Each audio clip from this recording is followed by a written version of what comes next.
Hello friends, good morning. Welcome to D K clear all doubt. Friends, आज मैं आपको exponent and its application, exponent, power, index, इन सब topics में मैं चर्चा करने वाला हूं। और आज की इस ज़बरदस्त क्लास में मैं ऐसे आपको उनके लॉस बताऊंगा ताकि आपको कॉम्पिटिटिव एग्जाम्स में आज के बाद कभी भी कोई प्रॉब्लम नहीं होगी। तो चलिए आज की क्लास को चलिए फ्रेंड्स, हम स्टार्ट करते हैं आज का न्यू टॉपिक, एक्सपोनेंट्स यानी पावर्स यानी इंडेक्स। यानी एक्सपोनेंट्स, पावर या इंडेक्स, ये तीनों को हम घात कहते हैं या घातांक कहते हैं। तो आज हम घातांक और आधार के बारे में जानेंगे। चलिए, इसमें दो इम्पोर्टेंट फैक्ट होता है, बेस और एक्सपोनेंट। या एक्सपोनेंट को देखिए, यहाँ पर हम पावर भी बोल सकते हैं, इंडेक्स भी। ये ध्यान रखेंगे कि हम हो सकता है एक्सपोनेंट बोलें या इंडेक्स बोलें, तो आप घबराएंगे नहीं। इसका मतलब यही होगा कि हम घातांक की बात करेंगे। तो देखिए, सबसे पहले हम ये समझते हैं कि एक्सपोनेंट यानी पावर्स की आवश्यकता क्यों हुई। जैसे जब किसी संख्या का उसी संख्या में कई बार मल्टीप्लिकेशन होता है तो उसे लिखना बहुत बर्डन हो जाता है। जैसे अब आप लिख रहे हो, सपोज करिए कि कोई संख्या 4 है। अब 4 का मल्टीप्लाई आप 4 में करते चले जा रहे हो। चलिए, ये आप लिख रहे हैं, हमने यहाँ पर 4 का मल्टीप्लाई यहाँ पे आपको दिखा दिया। अब यहाँ 4 का मल्टीप्लिकेशन कितने टाइम दिखाया गया है, तो देखिए 4 का मल्टीप्लिकेशन 1 2 3 4 5, 4 का मल्टीप्लाई यहाँ 5 टाइम किया गया है। अब इसे लिखने में समय भी लग रहा है और लेंदी भी हो रहा है, तो इसे हम एक नए शॉर्ट फॉर्म में लिखते हैं। ये जो संख्या है जिसका गुणा किया गया है उसे हम यहाँ लिखते हैं, और उस संख्या का जितनी बार मल्टीप्लाई किया गया है 1 2 3 4 5, इसे हम इस संख्या के ऊपर राइट साइड में ऊपर थोड़ा सा छोटा करके लिखते हैं। तो इससे हम क्या पढ़ते हैं, 4 पावर 5। क्या पढ़ते हैं इसको हम, 4 पावर 5। ओके, तो यहाँ पर जो 4 है उसे हम बेस कहते हैं, आधार कहते हैं। क्या कहते हैं, बेस यानी आधार। और ये जो यहाँ पर 5 है इसे हम एक्सपोनेंट कहते हैं या पावर कहते हैं या इंडेक्स कहते हैं, जिसको हम घात के नाम से जानते हैं। तो ये स्टार्टिंग है एक्सपोनेंट्स की। ओके, तो आई होप कि आपने आधार और घातांक समझ लिया होगा। चलिए एक और दिखाते हैं। जैसे कोई रेशनल नंबर ही हो गया, सपोज करिए कि 3/4 है। 3/4 इंटू 3/4 इंटू 3/4, ये आप मल्टीप्लाई करते चले जा रहे हैं। चलिए 3 बार किए हैं, तो अब इसे हम शॉर्ट फॉर्म में 3/4 के पावर, अब देखिए 1 2 3 टाइम मल्टीप्लाई किया गया है, तो इसको हम यहाँ पर 3 लिख देंगे। ठीक, तो अब यहाँ पर जो इसका बेस है 3/4 है, और जो इसका एक्सपोनेंट है या पावर है वह 3 है।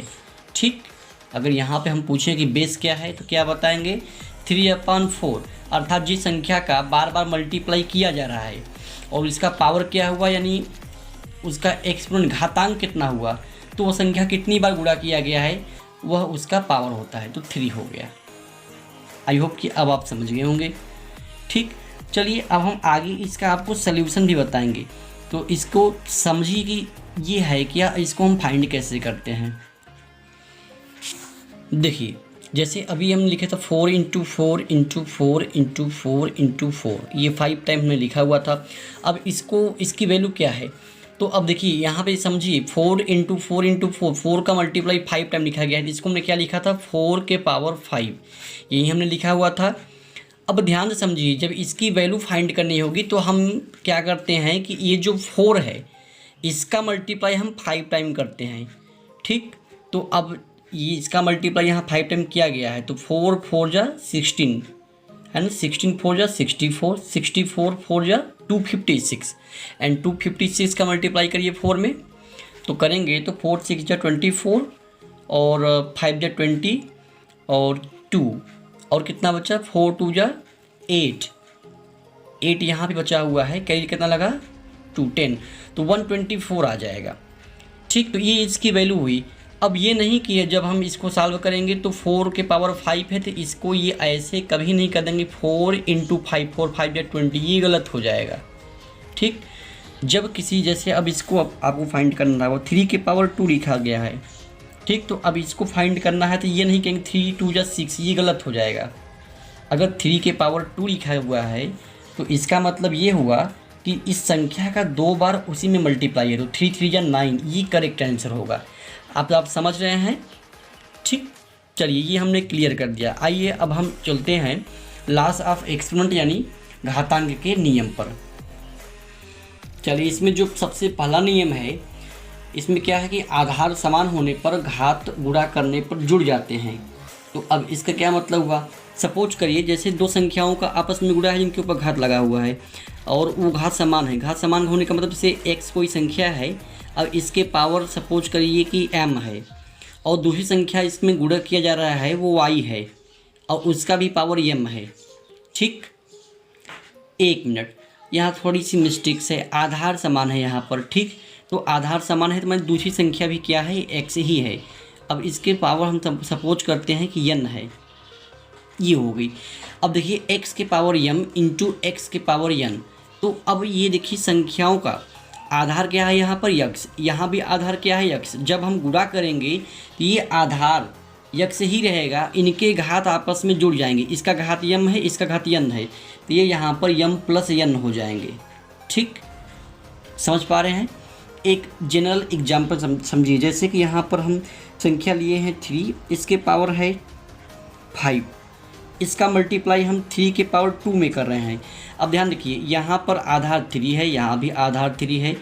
अब इसका जब मल्टीप्लाई कर रहे हैं तो अब ये क्या आ रहा है, 3 के पावर 5 और 2 आपस में ऐड हो जाएंगे और यहाँ पर हो जाएगा 7। ठीक, यही ये प्रॉपर्टी कहता है। तो पहला नियम यही है कि यदि संख्याओं के आधार समान हैं तो गुणा करने पर उनके घात आपस में ऐड हो जाते हैं। ठीक, चलिए अब हम नेक्स्ट प्रॉपर्टी पर चलते हैं जो इसके विपरीत है। करें आधार समान हो तो भाग करने पर घात आपस में घटा लिए जाते हैं। तो बिल्कुल गुणा करने पर जोड़ लिए जाते हैं और भाग करने पर घटा लिए जाते हैं। एग्जाम्पल समझिए, जैसे कोई संख्या x के पावर m है और इसे डिवाइड किया जा रहा है x के पावर n से। अब यहाँ ध्यान से देखिए, इन दोनों का जो बेस है वो सेम है। यहाँ भी इसका बेस x है, इसका भी बेस x है।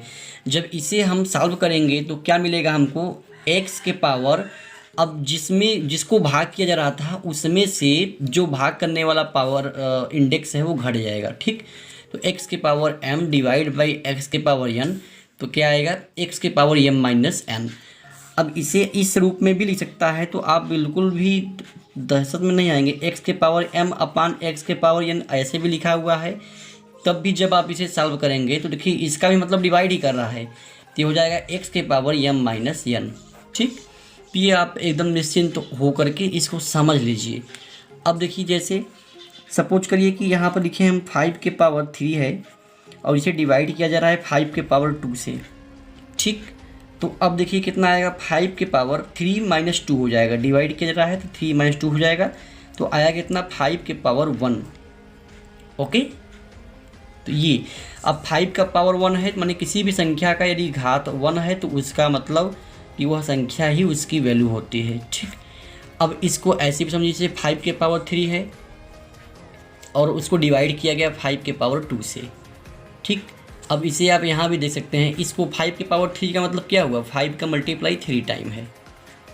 और यहाँ देखिए 5 इंटू 5, इसका मतलब 5 की पावर 2 है, इसका मतलब इसका मल्टीप्लाई 2 टाइम है।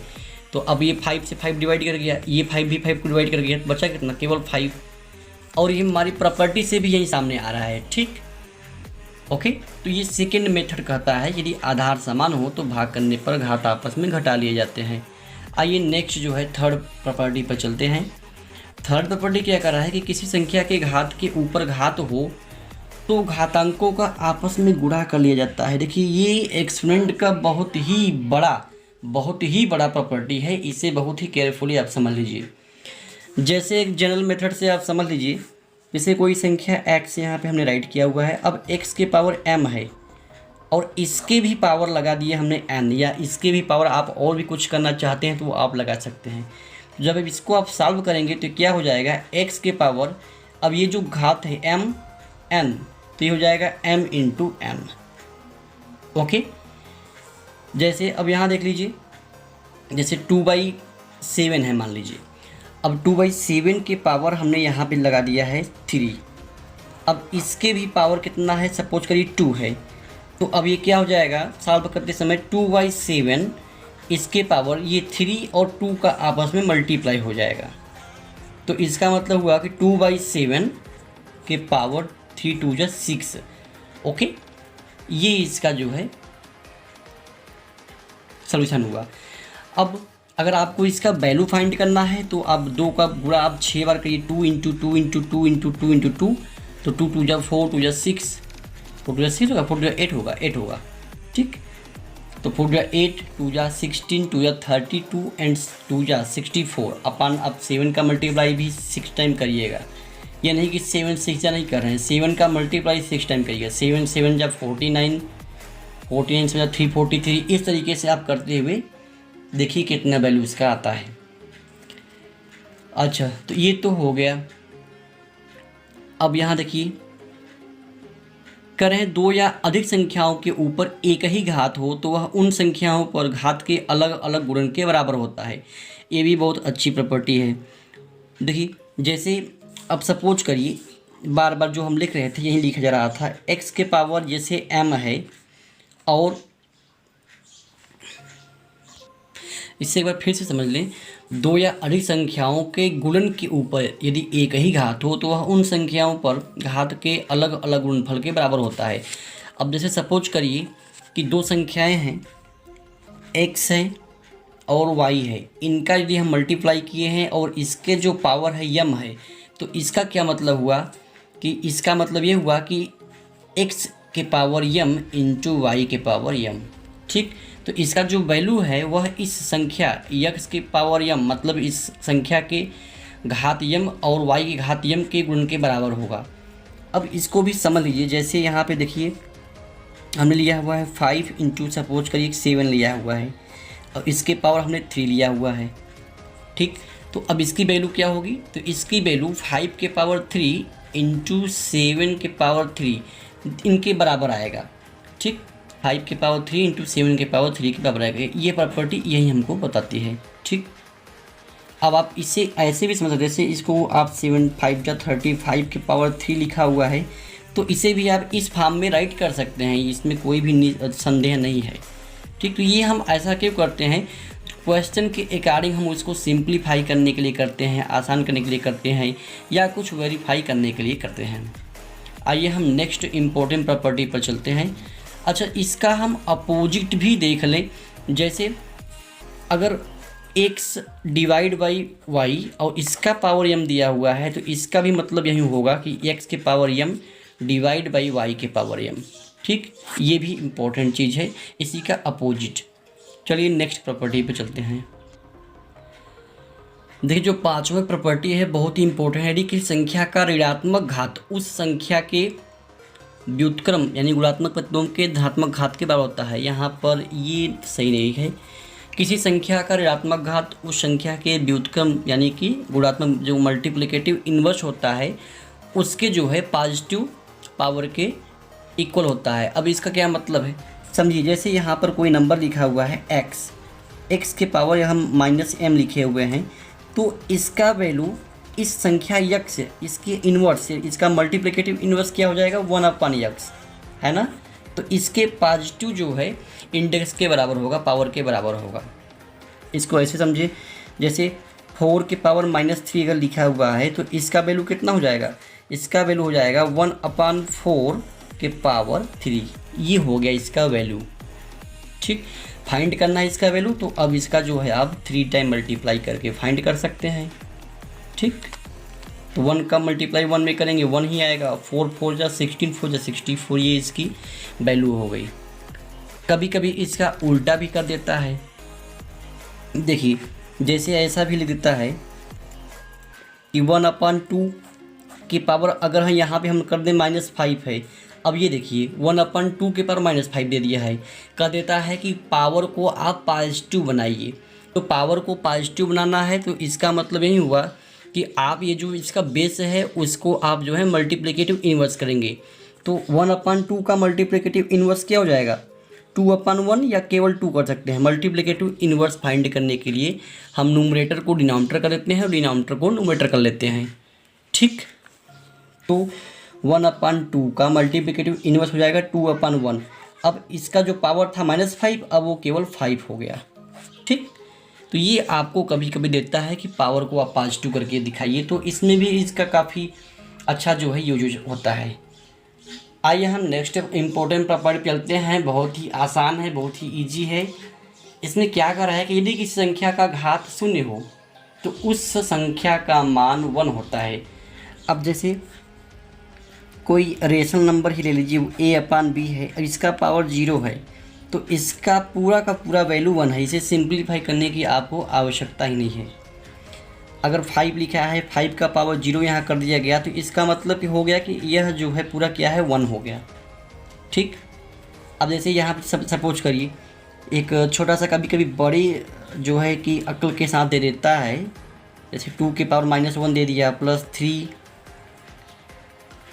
पावर 2 दे दिया, अब इसकी पावर 0 कर दिया। अब बच्चे क्या होता है कि इसको जो है सॉल्व करने में लग जाते हैं।